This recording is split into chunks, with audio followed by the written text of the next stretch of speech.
So second problem, so the amount of air present in a cylinder when a vacuum pump removes 1 by 4th of air in the cylinder remains at a time. So here we need to find what is A1, A2, A3, A4. So it is very simple. Here they have one vacuum pump. Here they have this vacuum pump. In this vacuum pump, it is filled with the air. This vacuum pump is filled with air. So here once they push this vacuum pump, so whatever the air present in this complete box or complete vacuum pump, so in that only 3 by 4th of sorry 1 3 by 4th of air will come out. It will not 100% when we push at once. It will not 100% air will come. So it only 3 by 4th of air will come out. Remaining 1 by 4th of air remains in the same vacuum pump or the same box. That they're going to tell, that they're telling now. So if they're removing like this, does will get a constant what is that constant ratio, mean a2 minus a, if you do the a2 minus a1 will get the same constant. No, will not get. Why? Because we'll check here. So let the amount of air present in the cylinder is a1 is equal to x. Amount of air present after amount of air left after first removal a2, which is equals to x minus 1 by 4 of x, which is equals to, when you simplify this, when you do the cross multiply and all, if then you simplify, you get 3 by 4 x. Amount of air left after second removal a3 is equal to 3 by 4 of x minus 1 by 4 of 3 into 3 by 4th of x.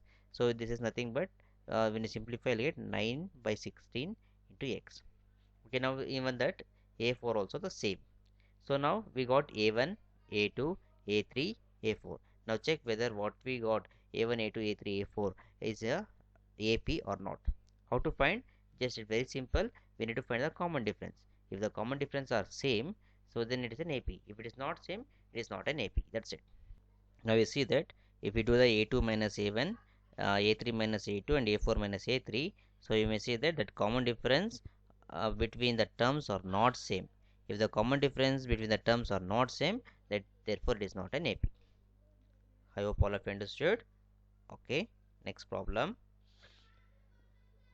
So now, so the cost of digging a well after every meter of digging, when its cost of rupees 150 for the first meter and rise by rupees 50 for each subsequent meter.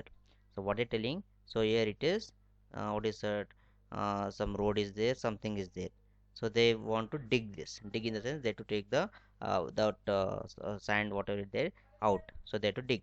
So for digging the 1 meter, so for digging 1 meter deep, 1 meter deep, they charge 150 rupees.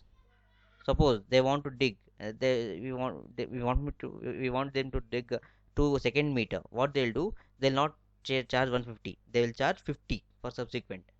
Now suppose for this 150 to dig 1 meter 150, to dig 1 meter it is fixed. Just like a what we did. We see that problem. We see that first problem, that is auto that a taxi problem like that. So for to dig 1 meter 150 rupees. To dig 2 meters, it is not, now it is 300. No, it is not 300. They're telling they want 50 rupees extra. Okay, so again they want to dig more, so again they have to pay 150. No, they have to pay 50 extra. So like that, for the cost of digging 1 meter deep, a1 is 150. The cost of digging 2 meter, a2 is 150 plus 50, that is 200. And cost of digging 3 meters, that is 200 plus 50, that is 250. And cost of digging 4 meters, so 250 plus 50, 300. So like that we'll get a1, a2, a3, a4. Now if we do the difference, so we'll get the difference is same, that is 50-50. So if the difference is same, so therefore it is an AP. Hope all of you understood. Yes.